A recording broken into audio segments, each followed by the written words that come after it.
Shofetim, Chapter 1.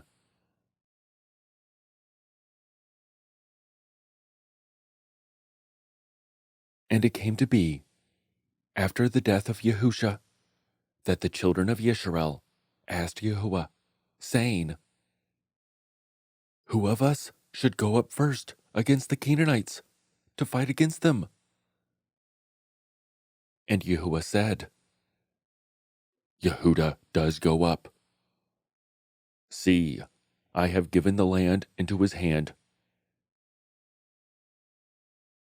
And Yehudah said to Shimshon, his brother, Come up with me into my allotment, and let us fight against the Canaanites. And I myself shall also go with you into your allotment. So Shimshon went with him, and Yehudah went up.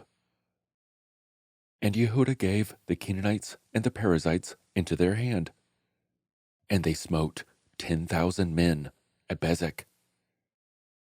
And they found Adoni-Bezek in Bezek, and fought against him, and smote the Canaanites and the Perizzites. But Adoni-Bezek fled, and they pursued him, and caught him, and cut off his thumbs and big toes. And Adoni-Bezek said, 70 sovereigns with their thumbs and big toes cut off, used to gather food under my table. As I have done, so Elohim has repaid me. And they brought him to Jerusalem, and he died there. And the children of Yehudah fought against Jerusalem, and captured it, and smote it with the edge of the sword, and set the city on fire.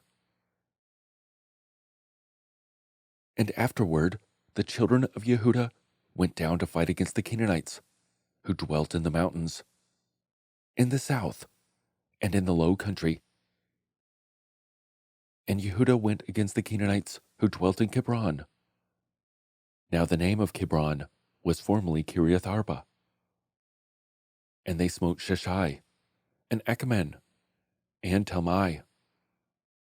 And from there they went against the inhabitants of Debir. Now the name of Debir was formerly Kiriath Sepher. And Caleb said, He who smites Kiriath Sepher, and shall capture it, to him I shall give my daughter Achsah as Asha. And Othniel, son of Kenaz, Caleb's younger brother, captured it. And he gave him his daughter Achsah as Asha. And it came to be, when she came in, that she urged him to ask his father for a field. And when she got off from her donkey, Caleb said to her, What is the matter? And she said to him, Give me a blessing. Since you have given me land in the south, give me also springs of water. So Caleb gave her the upper springs and the lower springs. And the children of Canaanite, father-in-law of Moshe, went up from the city of palms with the children of Yehudah into the wilderness of Yehudah, which is in the Negeb of Arad. And they went and dwelt among the people. And Yehudah went with Shimshon, his brother, and they smote the Canaanites who inhabited Sephath, and put it under the ban. So the name of the city was called Kormah.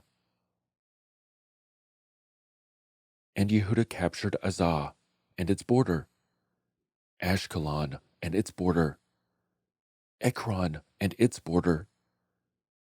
And Yahuah was with Yehudah, so they took possession of the mountains. But they were unable to drive out the inhabitants of the plain, because they had chariots of iron.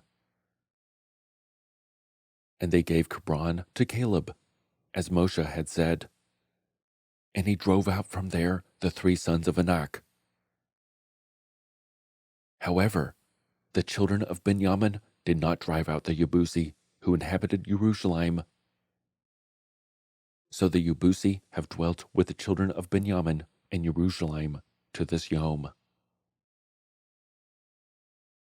And the house of Yusuf also went up against Bethel, and Yahuah was with them.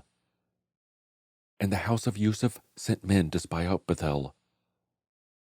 Now the name of the city was formerly Luz.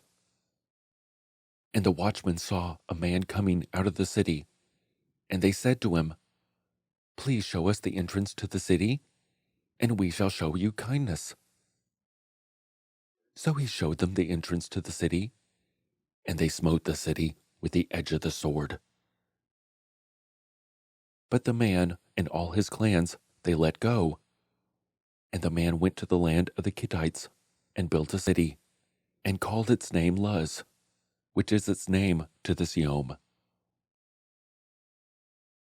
And Manasseh did not dispossess Beth Shean and its villages, nor Taanach and its villages, nor the inhabitants of Dor and its villages, nor the inhabitants of Yablim and its villages, nor the inhabitants of Megiddo and its villages. For the Canaanites desired to dwell in that land. And it came to be, when Yisharal was strong, that they put the Canaanites into compulsory labor, but did not completely drive them out. Neither did Ephraim drive out the Canaanites who dwelt in Gezer. So the Canaanites dwelt in their midst, in Gezer.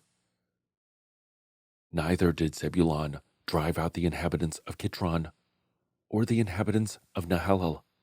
So the Canaanites dwelt in their midst, and became compulsory labor. Neither did Asher drive out the inhabitants of Akko, nor the inhabitants of Sidon, nor of Aklab, nor of Akzib, nor of Kelba, nor of Avik, nor of Rechab. So the Asherites dwelt in the midst of the Canaanites, the inhabitants of the land, because they did not drive them out. Neither did Naphtali drive out the inhabitants of Beth Shemesh, nor the inhabitants of Beth Anath, but they dwelt among the Canaanites, the inhabitants of the land. And the inhabitants of Beth Shemesh and of Beth Anath became compulsory labor for them. And the Amorites pressed the children of Dan into the mountains, for they would not allow them to come down to the valley. And the Amorites desired to dwell in Mount Keres, and Ayalon, and in Shalbeim. But when the hand of the house of Yusuf became stronger, they became compulsory labor. And the border of the Amorites was from the ascent of Akrabim, from Selah, and upward.